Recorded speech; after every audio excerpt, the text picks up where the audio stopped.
de tu sangre lo bendiga a Fray Nelson.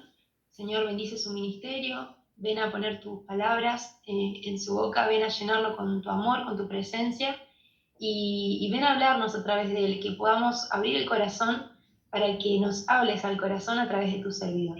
Amén. En el Amén. Padre, el Hijo y el Espíritu Santo.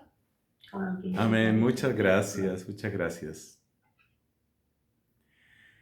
Sí, mis amigos, esta propuesta de la renovación carismática en la Arquidiócesis de Bahía Blanca tiene 3 partes y estamos ya en la tercera parte. 3 partes. En la primera, ¿qué hicimos? Una especie de panorama, una especie de diagnóstico, podríamos decir. ¿Cuál era el propósito de esa primera parte? Mira, el propósito era sobre todo que descubriéramos, a ver, es natural que nos sintamos preocupados, es natural que nos sintamos un poco huérfanos. ¿En qué sentido huérfanos? Atención. En el sentido de que nos sentimos a veces abandonados, desorientados y muy precarios, muy necesitados. Son las señales de orfandad. Y en esa primera charla hicimos un planteamiento sobre por qué es tan explicable que nos sintamos así. Lo que yo quería, y de eso se trataba pues en ese caso, lo que yo quería era sobre todo que descubriéramos que no tenemos que sentirnos mal de sentirnos mal. No te sientas mal de sentirte mal. Ese era el gran propósito. ¿Por qué? Pues porque hay todas estas razones, que no las vamos a repetir en este momento, pero que tienen que ver con lo que el mundo está atravesando. Esa fue nuestra primera charla, nuestra primera jornada. Luego, en la segunda jornada, siguiendo la misma línea, hacíamos el mismo ejercicio que hizo muchas veces el pueblo de Dios. ¿Cuál es ese ejercicio? El ejercicio consiste en que yo debo descubrir lo que Dios ya ha hecho en el pasado para descubrir lo que Dios puede hacer en el presente y para descubrir cuál es el futuro al que Él me llama. Pero además, decíamos, no es un lenguaje en primera persona singular, no es un lenguaje que se quede únicamente en el yo. Es el lenguaje del gran nosotros de la iglesia. Lo que Dios ha hecho con su pueblo desde los comienzos de la predicación evangélica. Piensa que nada más empezó a predicarse el evangelio en Jerusalén y ya estaban cayendo piedras sobre Esteban. Nada más empezaba a anunciarse el evangelio en Jerusalén y ya metieron a la cárcel a los apóstoles.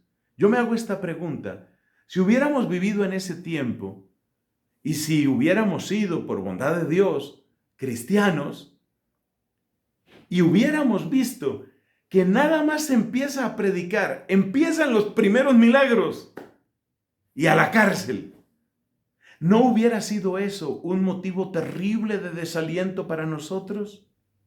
Seguramente sí. Y seguramente en aquella época también hubo algunos que se desalentaron, que se desanimaron.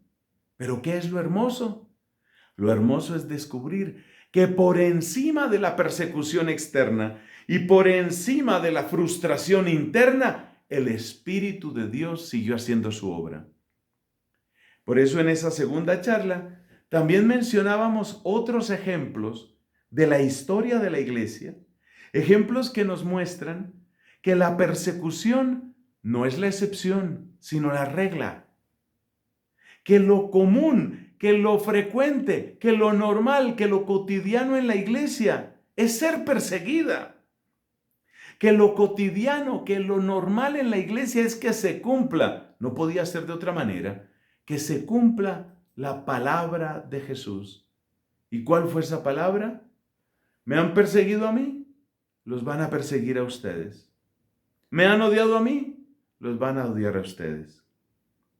A la Biblia no les sobran versículos, no les sobran. En la Biblia, la palabra que aparece es muy clara.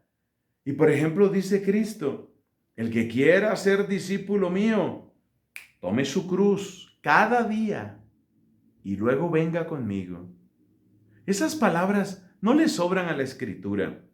Si una predicación irresponsable, porque no la puedo llamar de otra manera, si una predicación irresponsable quiere presentar al Evangelio como una especie de paseo de fin de semana donde todo es para disfrutar, gozar, aprovechar y reírse, no has entendido nada del Evangelio.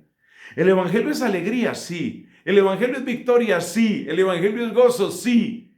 Pero es un gozo que pasa por el crisol. Es una victoria que pasa por la cruz. Más claro no lo puede decir la palabra de Dios. Entonces, lo que hicimos en nuestra segunda parte, ya esta es la tercera, lo que hicimos en la segunda parte fue un pequeño, un acelerado recorrido por tantos siglos en los que vemos que lo frecuente, no la excepción, sino la regla, ha sido la dificultad. Pero ese sería un consuelo demasiado pequeño si no llegáramos a nuestra charla de hoy. Nuestra charla de hoy es ni más ni menos que la propuesta de Dios para sanar la orfandad del mundo. Toma nota de eso, o como me gusta decir, escríbelo que te conviene. Lo que vamos a ver hoy es la propuesta de Dios para sanar la orfandad del mundo. ¿Cuántas personas como nosotros y mucho más que nosotros se sienten terriblemente huérfanas? ¿En qué sentido? Lo vuelvo a explicar por última vez. Se sienten abandonadas, se sienten desorientadas y se sienten precarias, se sienten en necesidad, se sienten insuficientes. ¿Cuál es la propuesta de Dios? ¿Qué propone Dios para sanar la orfandad del mundo? Porque el mundo claramente está huérfano. ¿Qué propone Dios para sanar la orfandad del mundo? La propuesta del Señor es tan elemental y es tan perfecta como todo lo suyo.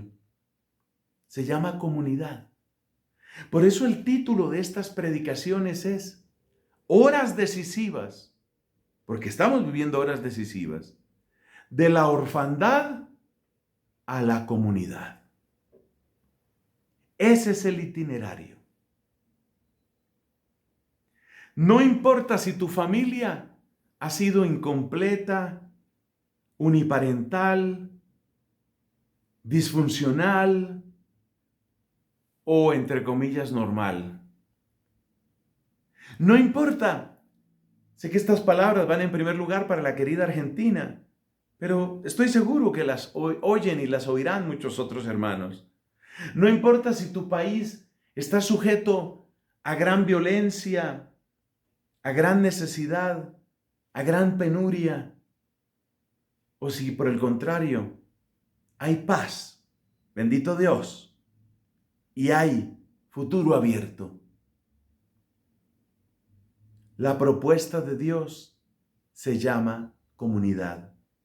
Y es ahí donde se sana la orfandad. Es ahí donde el amor de Dios realiza sus mayores prodigios. ¿Cómo vamos a distribuir nuestra charla? Esta charla es completamente bíblica. Y creo que la aprovecharán especialmente aquellos de ustedes que en este momento tengan a mano la Sagrada Escritura y al lado de la Biblia un cuadernito para tomar algunas notas, algunas citas bíblicas, porque nuestro encuentro de hoy es un encuentro completamente bíblico. Pero no voy a saturar tampoco, nadie se asuste. Vamos a tomar solo 7 textos. De esos 7 textos, 4 tienen que ver con Jesús y la manera como Él nos llama a Él, hacia Él, para que seamos uno en Él. Son tantos los textos que nos hablan de ese llamado hacia Cristo que la lista podría ser mucho más extensa. Yo he hecho una pequeña selección. Dios quiera que estos pasajes sean particularmente útiles para este encuentro bendito de nuestra arquidiócesis de Bahía Blanca.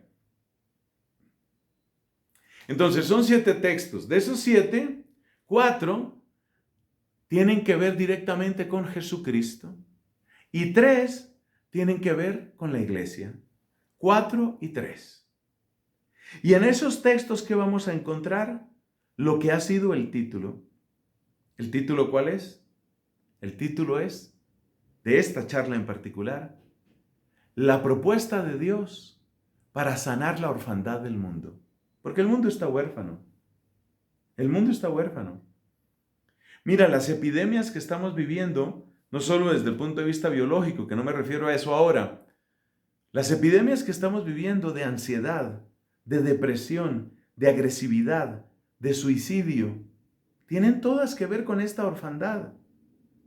Cuando una persona se estrella contra algo espantoso que se llama el absurdo, y luego se vuelve a estrellar contra la misma pared que se llama el absurdo, y se revienta el cuerpo y se revienta la vida contra esa pared que se llama el absurdo, ¿qué crees que va a pasar con esa persona, con ese pobre ser humano? Esa persona tomará las peores y más drásticas salidas, que no son soluciones.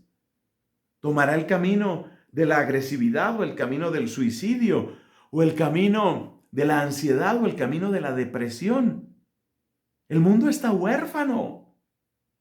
Pero hay unos, en este mundo, hay unos de nosotros que tenemos una llave.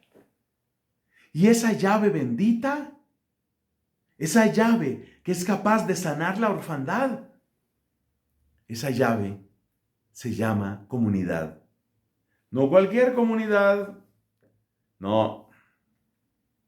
En general al ser humano le hace bien encontrar amigos, amigas, gente con la que se pueda congeniar, con la que se pueda hablar, con la que se pueda reír. Como le decía una vez un doctor a un muchacho que se sentía como que enfermo y como que todo me duele y como que me siento mal y me siento mal. Y le decía a él, vaya y encuentre un buen amigo, una buena amiga. Encuentre un hombro donde pueda llorar. Encuentre un rostro con el que pueda reír. Esa es la medicina que usted necesita. Un hombro en el que pueda llorar y un rostro con el que pueda reír. Y es cierto, eso es tremendamente sanador. Desde el punto de vista humano, puramente humano, el solo hecho de tener un hombro donde se pueda llorar y un rostro con el que se pueda reír, mira, ya eso nos levanta y eso nos hace mucho bien. Pero las promesas de Dios son mucho mayores que esas. Además, los afectos humanos, los afectos simplemente humanos, esos afectos son insuficientes. Porque el ser humano, así como hoy te ilusiona, mañana te decepciona. El ser humano que hoy te hace sentir, tengo amigos, mañana te hace decir, corrijo, tengo traidores.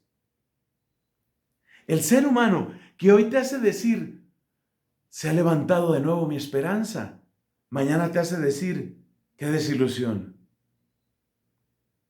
El ser humano, mira, lo dice la Escritura, por algo está en Jeremías capítulo 17, ese no cuenta entre los 7 textos, ¿ah? No me lo cuentes.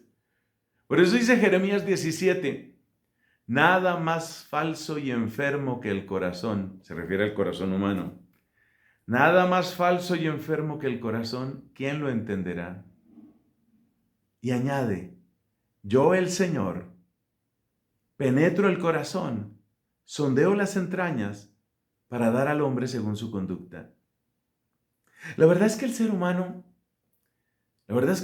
es un terrible misterio. Muchas veces nosotros quisiéramos ser mucho más estables emocionalmente. Me he encontrado este año, pues todos sabemos que ha sido un año complicado.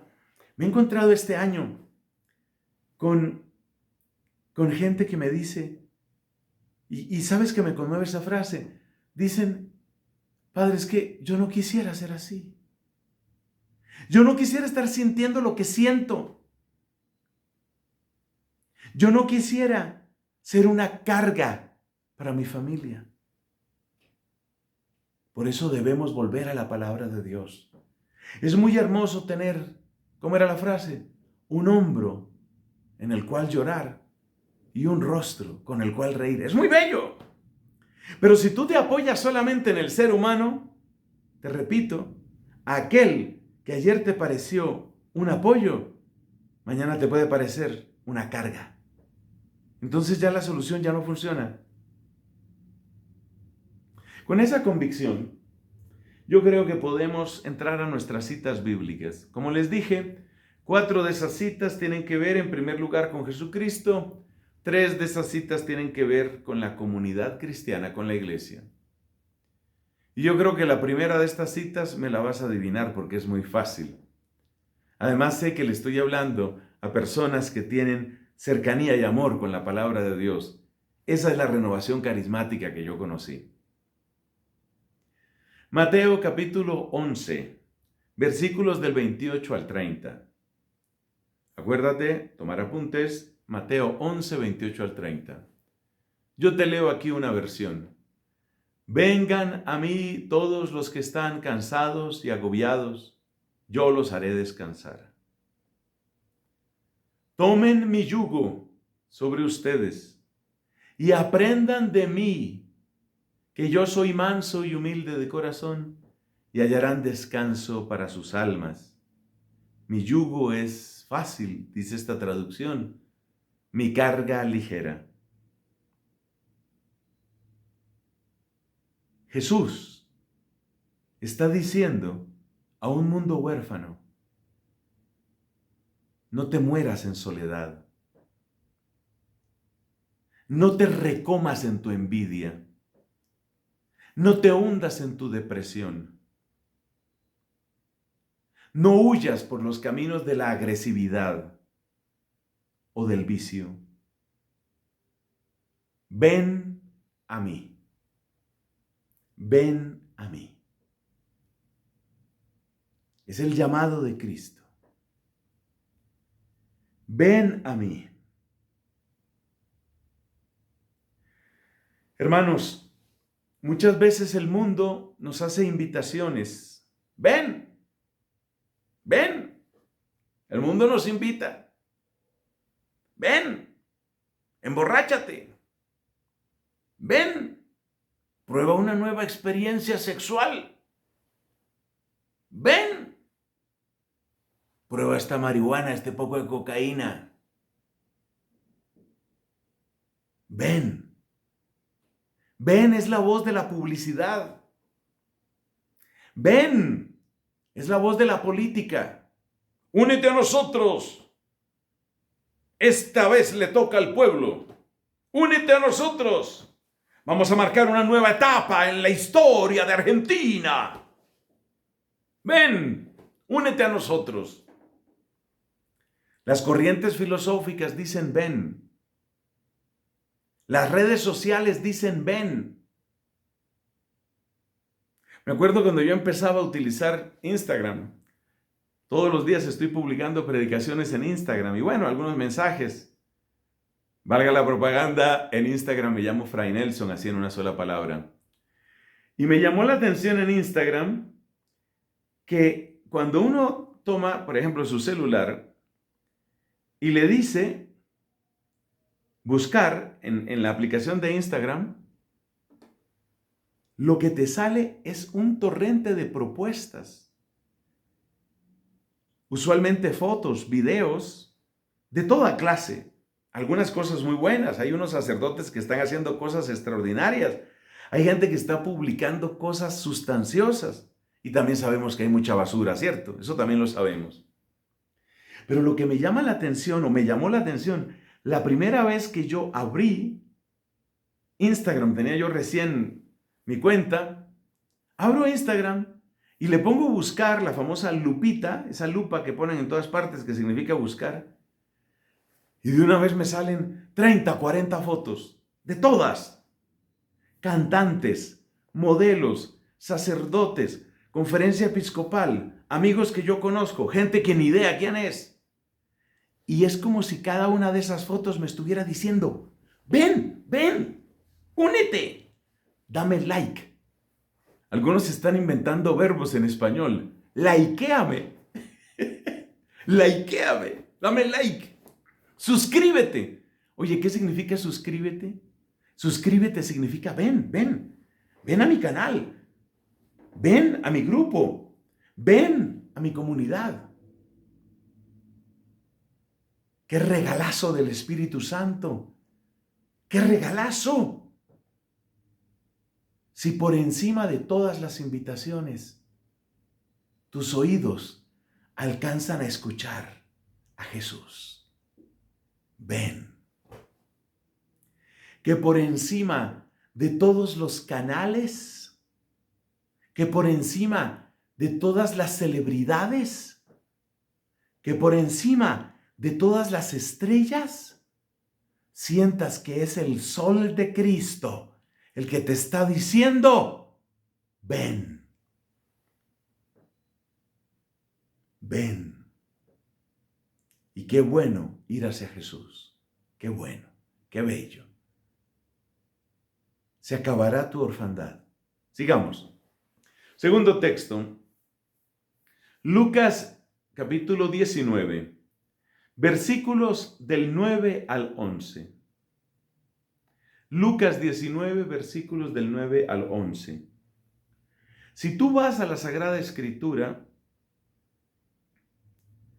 y abres en el capítulo número 19 de San Lucas, verás que este capítulo se abre con la historia de un hombre que era cobrador de impuestos. Su nombre, Zaqueo, escrito con una Z inicial. Zaqueo era un hombre que tenía mucho y no tenía a nadie. Date cuenta que en ese relato se nos habla que él era publicano, tenía mucho dinero. Los publicanos eran los que recogían los impuestos para el Imperio Romano. Los publicanos hacían su dinero de una manera violenta. ¿Por qué? Porque el Imperio Romano le ponía una cuota al publicano. Tú me vas a dar tanto dinero. De ahí en adelante, lo que te caiga es para ti. Fíjate qué astucia, ¿no? Con esa estrategia, los romanos se aseguraban que el publicano sí iba a cumplir y les iba a dar dinero.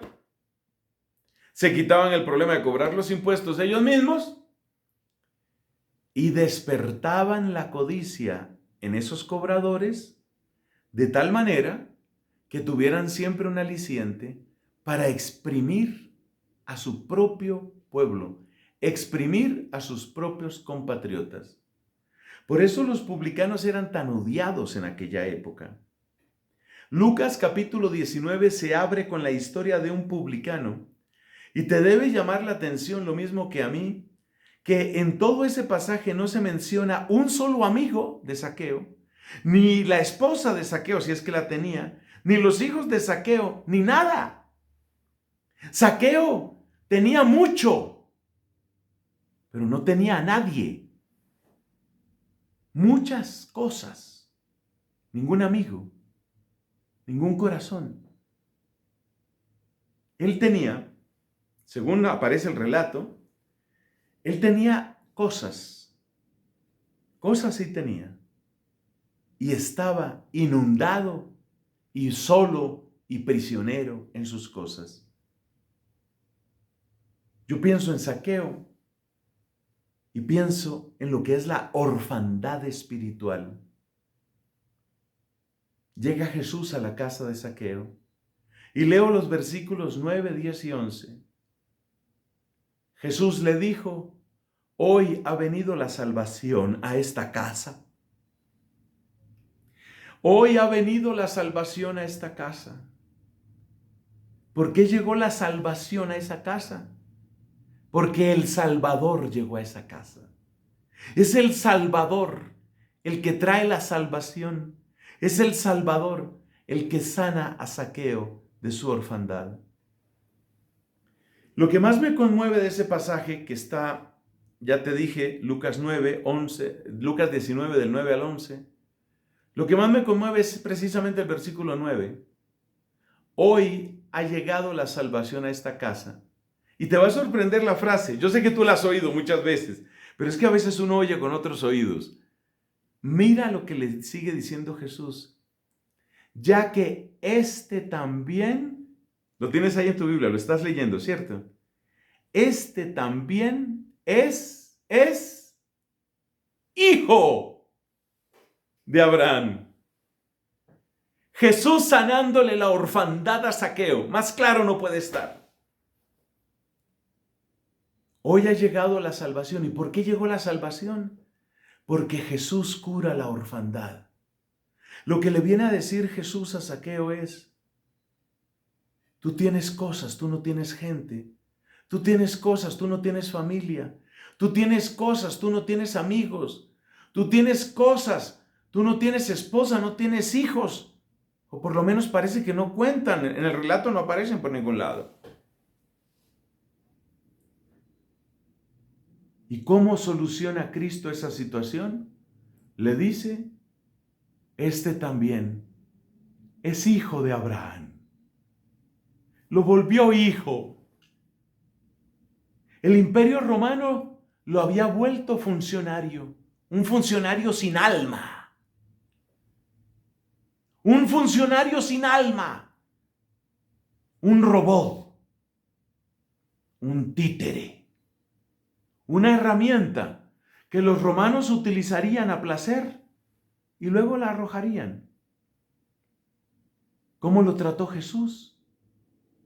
Lo trató como hijo. Como hijo. Este también es hijo de Abraham.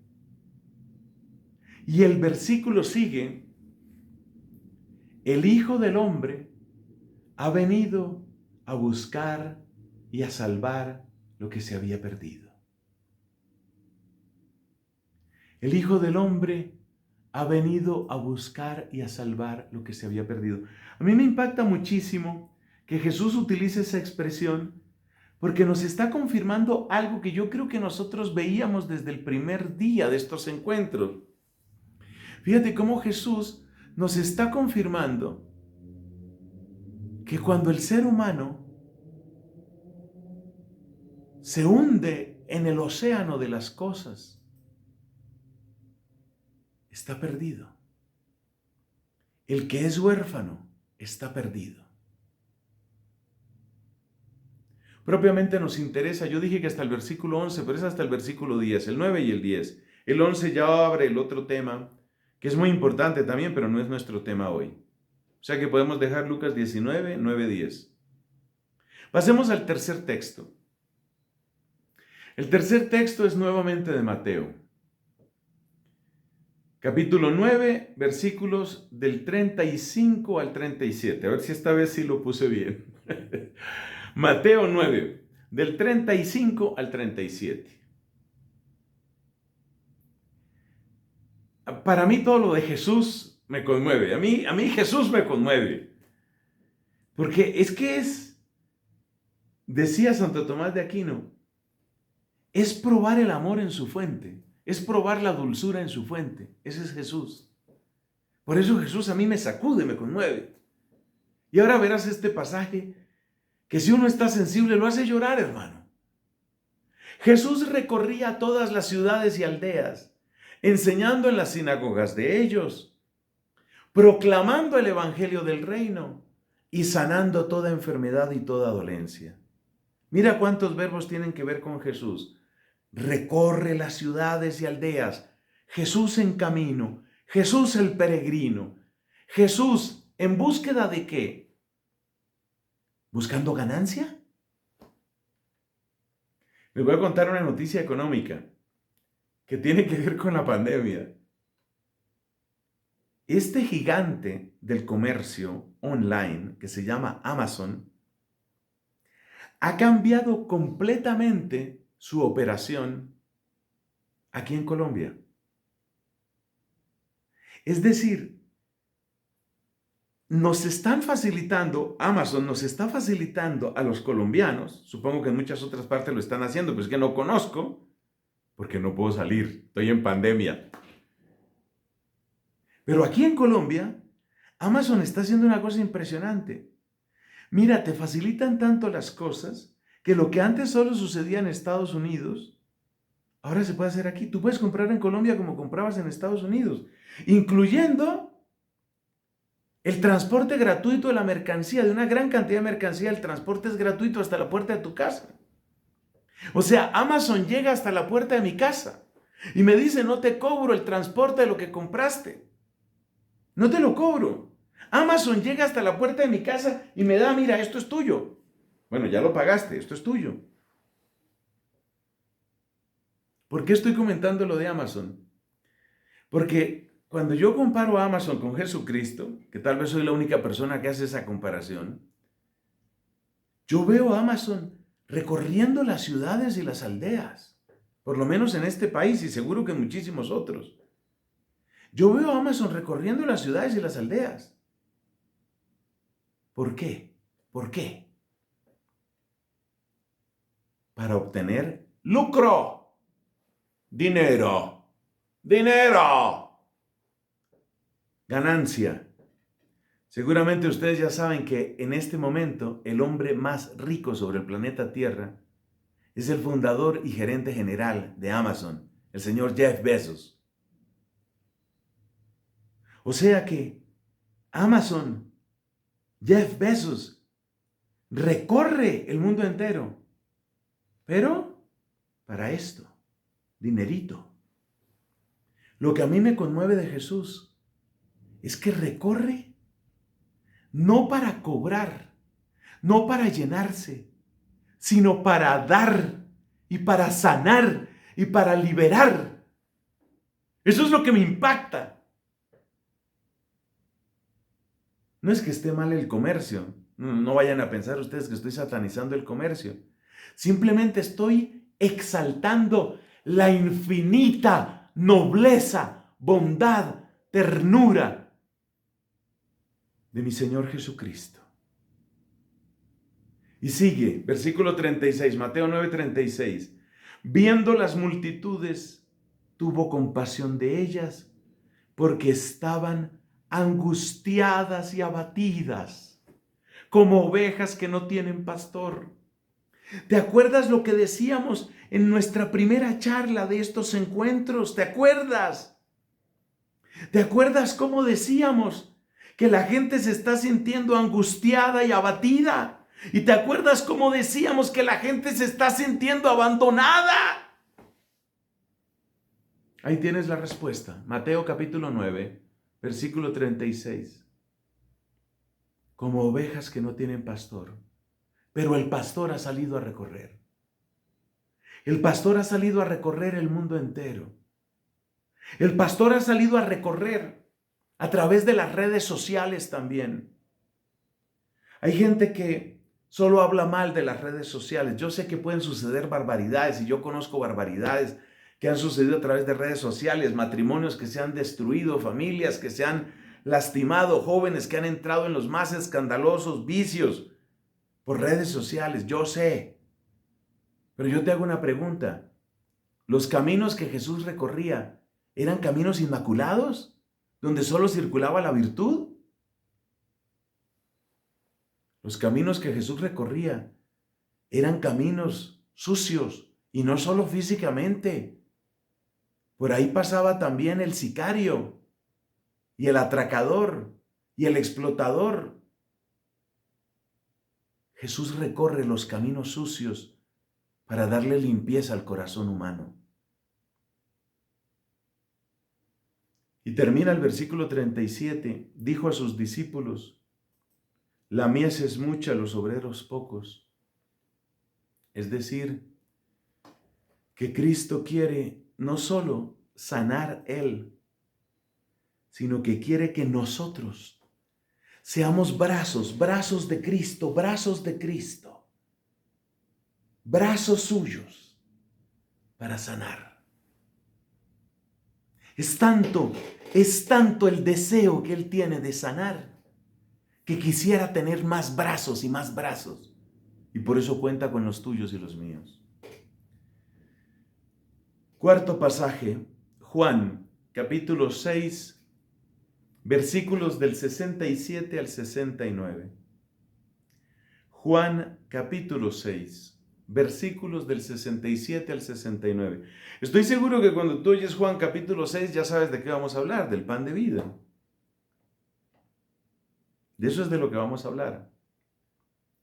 Cuando Jesús empezó a decir, el que no come mi carne y bebe mi sangre no tiene vida. Entonces muchos que se habían acercado a Él para que los curara, ¿te acuerdas el primer texto que citamos, no? Mateo 11. Pues muchos que se habían acercado a Él, ahora se van de Él. Aquí entre nos, el peor negocio que se puede hacer. Conocer a Cristo y darle la espalda. El peor negocio. El peor negocio que se puede hacer. Muchos se apartaron de Jesús, escandalizados por esas palabras. Quizás en otra ocasión comentamos un poco sobre esas palabras. ¿Y qué fue lo que tal vez les escandalizó? Te doy un pequeño adelanto. Lo que les escandalizó, con seguridad, no fue en primer lugar el tema de canibalismo, no fue eso. Entonces ellos se alejan. Hace ya varios años vi un video que representaba a Jesucristo, la cuenta de Twitter. Otros más sofisticados pronuncian mejor Twitter. La cuenta de Twitter de Jesucristo. Como quien dice, si hubiera habido Twitter en aquel tiempo. Un video muy simpático, por ahí debe estar en internet. Internet nunca olvida, ¿no? Y en la cuenta de Twitter de Jesucristo, entonces aparecía, sanó un leproso, y el número de seguidores sube. 200,000, 300,000, 5 millones, y sigue subiendo, y Jesús sana, y Jesús libera, y crece. Y luego Jesús dice, yo soy el pan vivo. Todo se achica. Y luego Jesús dice,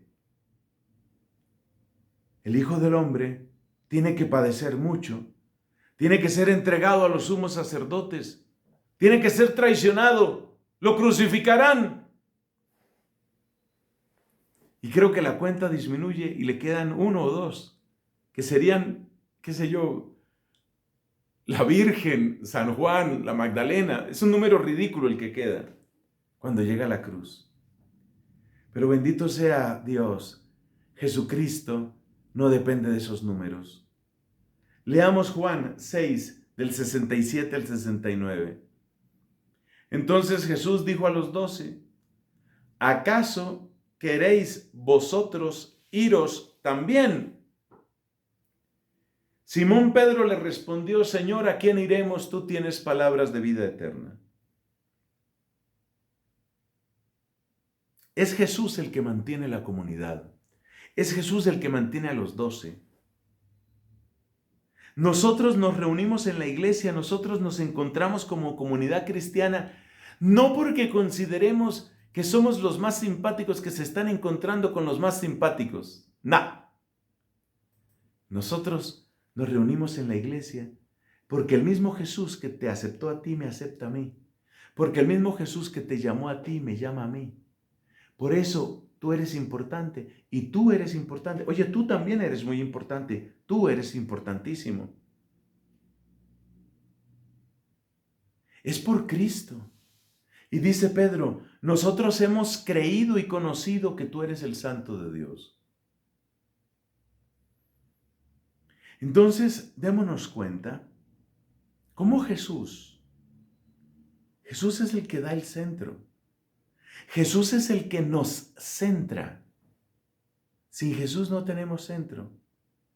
Sin Jesús, lo único que tenemos, y Él mismo lo dice en otra parte del Evangelio, sin Él lo único que tenemos son impostores. Y los impostores, ya lo comentábamos en el primer pasaje bíblico, los impostores siempre van a decir, vengan a mí, vengan a mí, vengan a mí. Pero son impostores. Qué importante descubrir a la luz de este misterio del pan de vida eterna, descubrir que Jesús es el centro. Y fíjate que es pan, es en la Eucaristía. Yo espero que la situación en Argentina esté mucho mejor que en Colombia. En Colombia, ya muchísimas iglesias, prácticamente todas, siguiendo protocolos de bioseguridad, la palabra del año 2020, siguiendo protocolos de bioseguridad. Las iglesias, los templos católicos han abierto. Muchas veces no se llenan los cupos disponibles. Por la razón que sea, dame tú la explicación que sea. Ya es verdad que la asistencia, estoy hablando de mi país, la asistencia está muy restringida porque ponen que tanto porcentaje, que tienen que estar distanciados, no sé cuántas cosas más. Y sin embargo, ese cupo que ya está restringido, con frecuencia no se llena. Es decir, el daño que la pandemia le ha traído a la evangelización es una cosa brutal. El daño que le ha traído a la iglesia es algo que en este momento mucha gente no ha dimensionado. Y por eso quiero que nos vayamos a nuestros 3 pasajes, porque es en la iglesia donde nosotros podemos encontrar plenamente el Cristo completo, no el Cristo de mi imaginación, no el Cristo que a mí me cae bien, no el Cristo que yo siento que yo necesito. Fuera de la iglesia solo existe la prisión del yo. Por favor, escribe esa frase que te conviene. Fuera de la iglesia solo existe la prisión del yo. Y eso es lo que ha sucedido, por ejemplo, con el protestantismo. Yo no estoy diciendo que no hubiera problemas y pecados graves en la Iglesia Católica. Los ha habido y los hay. Pero entonces Lutero y otros más, Calvino y Zwinglio y otros, Enrique VIII, se separan de la Iglesia Católica. Y fuera de la Iglesia, lo único que te espera es la prisión del yo. ¿Cómo se manifiesta el yo?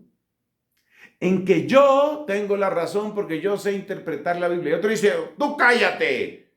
La interpretación correcta la tengo yo. Y como tú y yo no nos entendemos, pues tú haz tu iglesia y yo hago la mía. Y este no ha terminado de hablar cuando otro le interrumpe. Cállense ustedes. El que sabe de la Biblia soy yo. En este momento los grupos disímiles se cuentan por miles. Por miles. Por miles.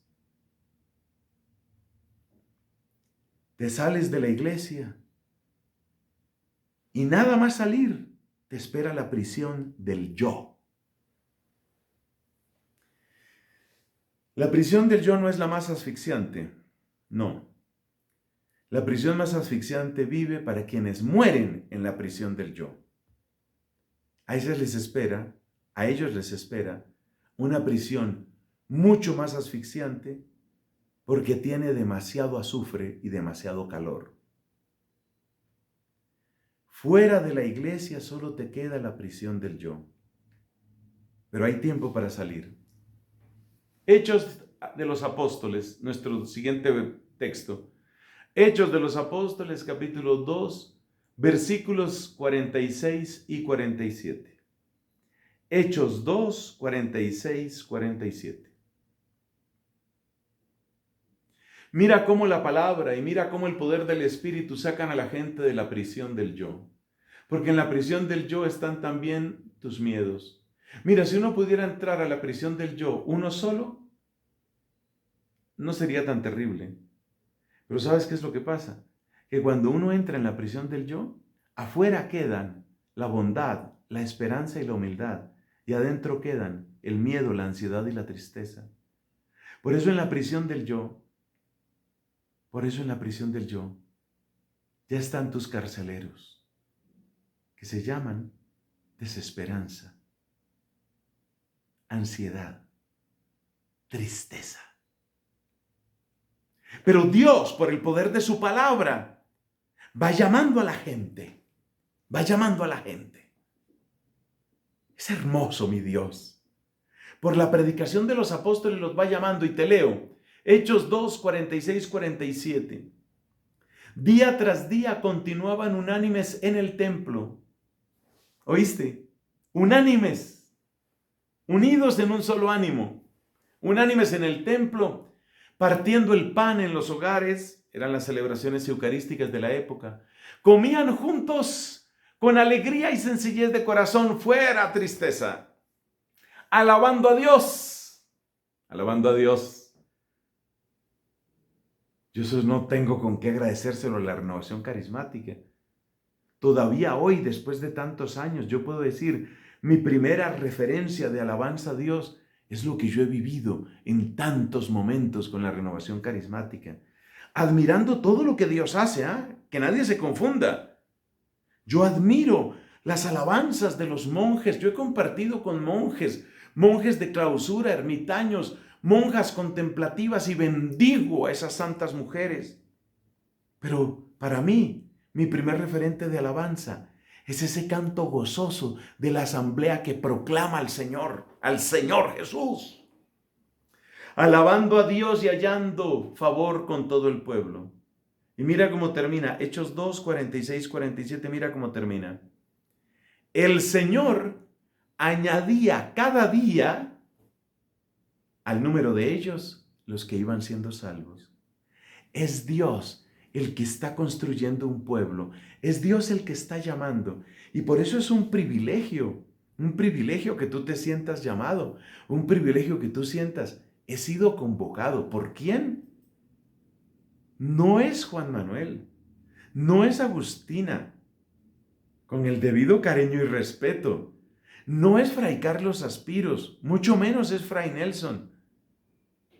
Es Cristo el que te llama y te convoca para que seas salvo, para que salgas de la prisión del yo, para que se acabe tu orfandad. Penúltimo texto. Este es el texto. A ver, ¿cuántos llevamos? 4 o 5. Este es el 6. Sexto texto, me parece. 1 Corintios, capítulo 12, versículos del 4 al 11. 1 Corintios 12, del 4 al 11. Para que veas cómo es esto de que Dios está construyéndose un pueblo. Mira, ahora bien, enseña el apóstol San Pablo, hay diversidad de dones, pero el Espíritu es el mismo. Hay diversidad de ministerios, pero el Señor es el mismo. Hay diversidad de operaciones, pero es el mismo Dios el que hace todas las cosas en todos. Lo maravilloso de este texto es que nos muestra cómo la comunidad goza a la vez de unidad y de pluralidad. Si no tuviera unidad sería caos. Si no tuviera pluralidad sería monotonía y por tanto esterilidad. Dios nos quiere a todos y Él sabe cuál es la sabia diferencia que unos tenemos con otros, sabia diferencia que tiene su origen en Él.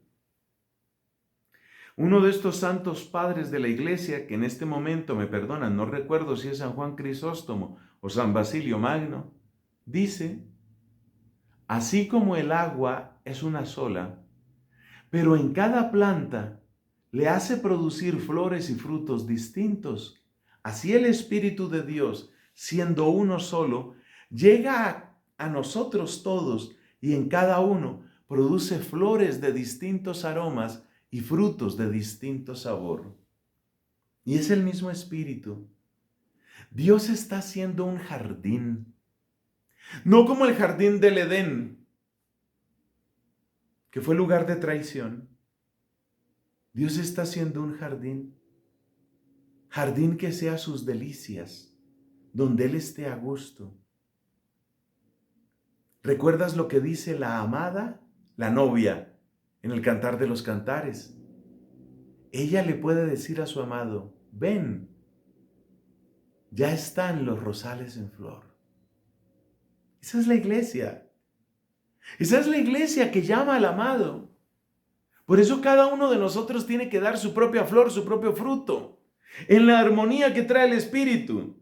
Porque la diversidad con pecado no es diversidad, es guerra contra Dios. Porque a tanto llega el atrevimiento de algunos que quieren llamar diversidad a que da lo mismo pecado o no pecado. Especialmente en asuntos de la famosa diversidad sexual. No. Esta es una diversidad sin pecado. Mira cómo sigue diciendo San Pablo. A cada uno se le da la manifestación del Espíritu para el bien común. A uno le es dada palabra de sabiduría por el Espíritu, a otro palabra de conocimiento, a otro fe, a otro dones de sanidad, a otro milagros, a otro profecía, discernimiento, lenguas, interpretación. Es un texto que todos los carismáticos conocemos muy bien. Y termina en el versículo 11 San Pablo diciendo, pero todas estas cosas las hace uno y el mismo Espíritu, distribuyendo individualmente a cada uno según la voluntad de Él. Hace poco atendía en confesión a una chica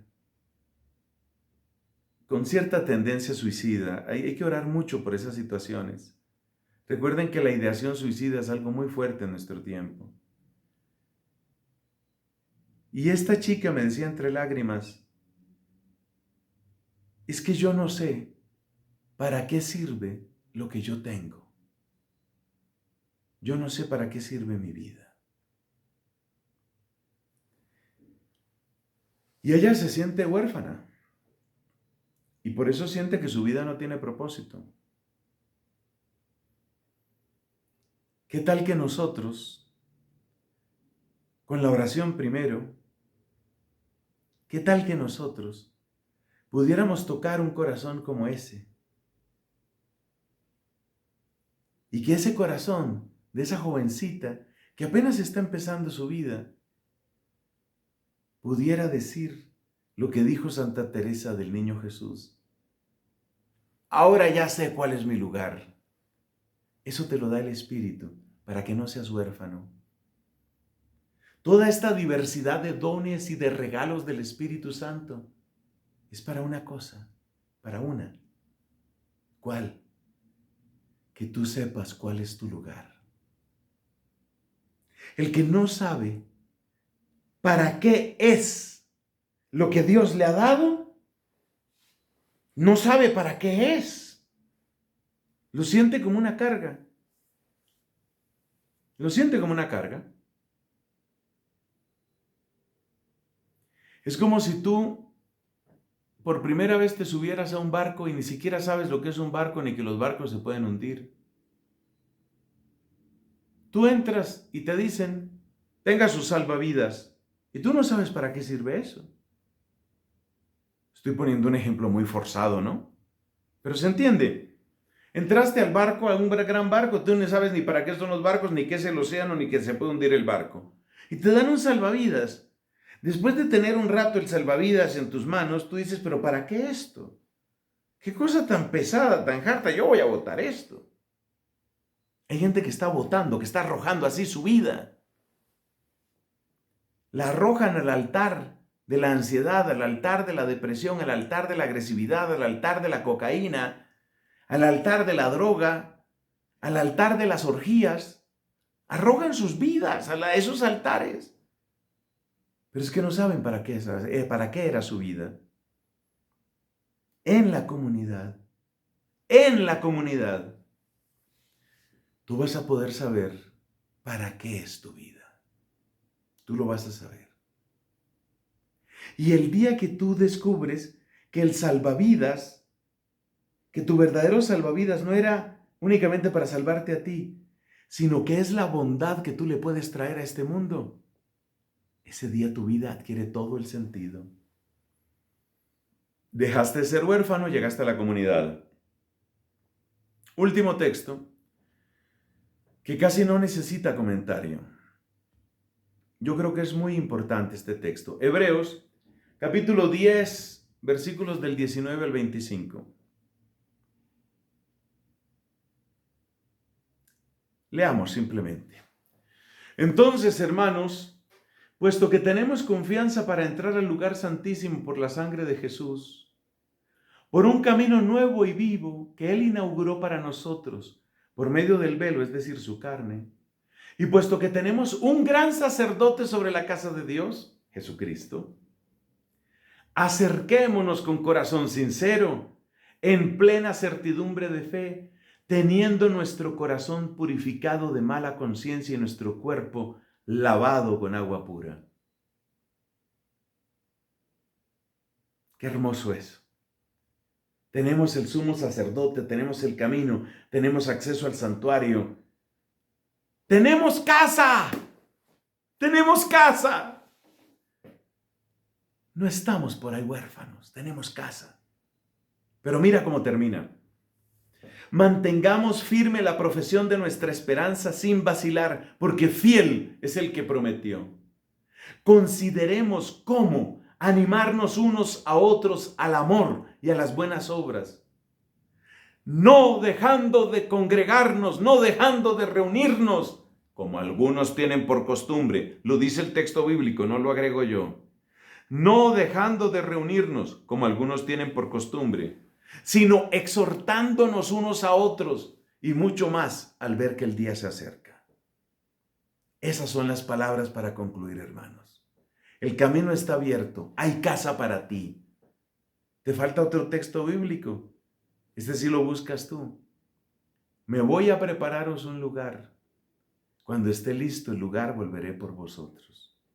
Tienes casa, no estás huérfano, hombre. Mujer que no estás huérfana. No te dejes agobiar por tristeza.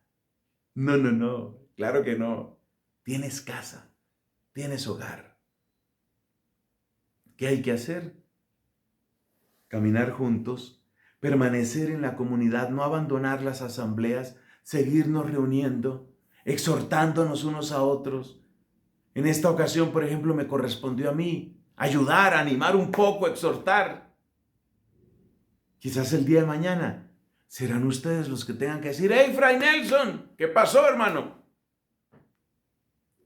Exhortándonos unos a otros. Porque el día del Señor está cada vez más cerca. Gloria al Padre, al Hijo y al Espíritu Santo, como era en el principio, ahora y siempre, por los siglos de los siglos. Amén.